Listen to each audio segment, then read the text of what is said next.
नंदुरबार विधानसभा क्षेत्रातील ग्रामस्थांना पाणी टंचाईचा सामना करावा लागू नये यासाठी माजी मंत्री आमदार डॉक्टर विजयकुमार गावित यांच्या विशेष प्रयत्नातून नंदुरबार तालुक्यातील 23 ग्रामपंचायतींना पाणी टँकर उपलब्ध करून देण्यात आले आहेत। त्यापैकी 10 ग्रामपंचायतींना संसदरत्न माजी खासदार डॉक्टर हिनाताई गावित यांच्या हस्ते पाणी टँकरचे वितरण करण्यात आले।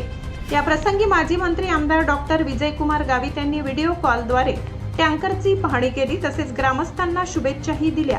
दरम्यान डॉक्टर हिनाताई गावित यांनी सांगितले की पाणी टंचाई तीव्र निर्माण होऊ नये यासाठी शासन स्तरावर आपण सातत्याने प्रयत्नशील राहू, पाठपुरावा करीत राहणार। नंदुरबार विधानसभा क्षेत्रातील बलवंडहोड तर्फे रणाडे, वैंदाणे, आसाने, मांजरे, रजाडे, खोंडामडी, कोडदा, शानीभांडळ या गावांना पाण्याचे टँकर वितरित करण्यात आले।